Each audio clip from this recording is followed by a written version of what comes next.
Assalamualaikum warahmatullahi wabarakatuh. Nama saya Muhammad Rehan. NIM 2021-002 ingin menjelaskan ulang tentang tugas hukum acara perdata 2 mengenai penetapan sementara atau PS. Penetapan sementara sendiri itu bukan merupakan produk hukum Eropa kontinental, melainkan merupakan produk hukum common law yang berasal dari Yunani. Yunani apa Romawi kuno, serta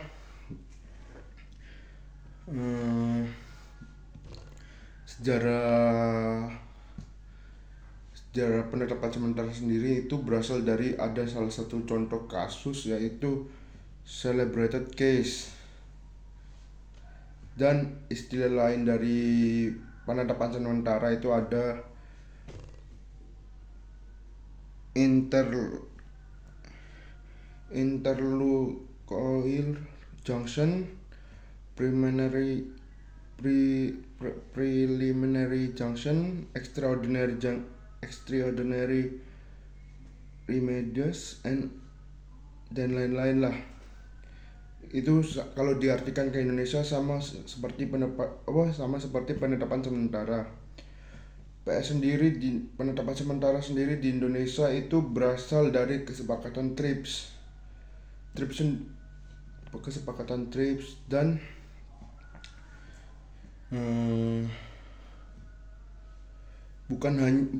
bukan hanya penetapan sementara yang dari kesepakatan TRIPS, serta lahirnya pengadilan niaga merupakan dari kesepakatan TRIPS sendiri.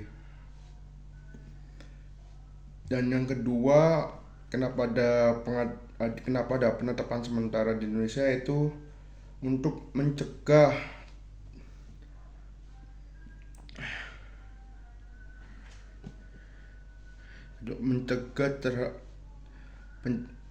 pencegahan terhadap pelanggaran kekayaan intelektual.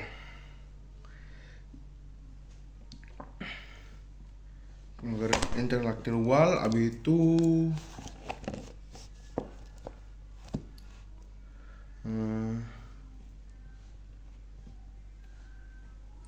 pelanggaran intelektual serta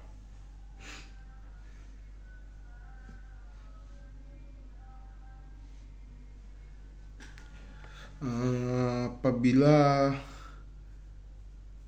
jangan melakukan permohonan penetapan sementara untuk proses pilot ataupun PKPU. Adapun dasar hukum tentang penetapan sementara, yaitu ada di Undang-Undang Hak Cipta pasal 106 UU 28 tahun 2014 kalau nggak salah ya, serta UU Paten pasal 155,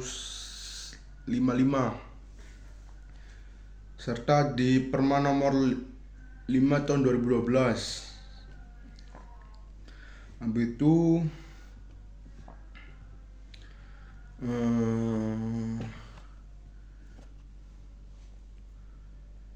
tujuannya yaitu mencegah masuknya barang yang diduga melanggar kekayaan intelektual pemohon dari jalur perdagangan. Yang kedua, mencegah dan mengamankan dan mencegah hilangnya alat bukti, serta menghentikan pelanggaran guna mencegah kerugian yang lebih besar. Tata cara mengajukan PS sendiri sesuai dengan Perma nomor 5 tahun 2012. Yang pertama itu membuat permohonan PS atau PS sendiri itu tadi penetapan sementara.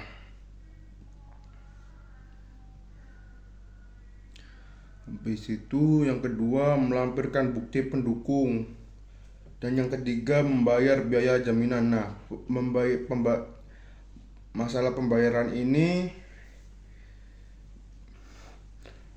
itu sebanding dengan objek yang akan dimintai penetapan sementaranya, serta semakin besar objeknya atau semakin besar yang diinginkan dan dimohonkan kepada hakim, berarti semakin besar pula jaminan yang harus diletakkan oleh pemohon.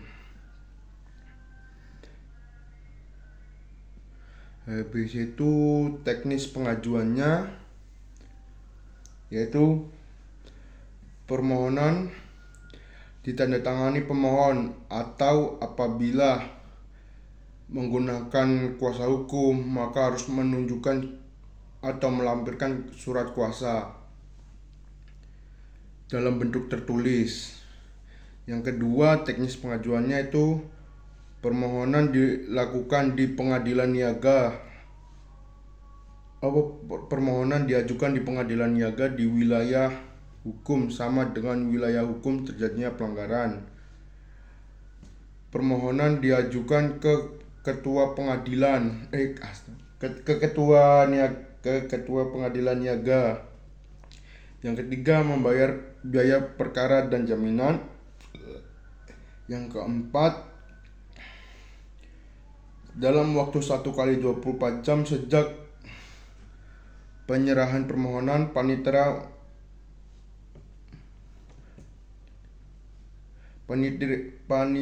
wajib menyerahkan berkas ke ketua pengadilan.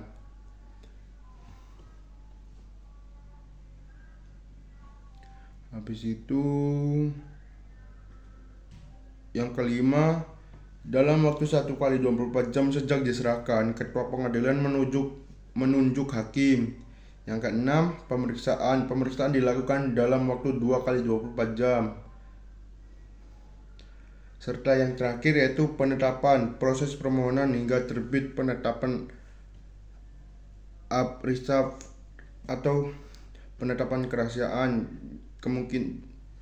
kemungkinan permohonan diterima atau ditolak. Apakah selalu diterima? Tidak. Hakim tidak selalu menerima permohonan. Apabila hakim dalam pemeriksaan berkas merasa kurang buktinya, maka tidak akan dikabulkan penetapannya dan uang jaminan dikembalikan. Itu saja dari saya. Wassalamualaikum warahmatullahi wabarakatuh.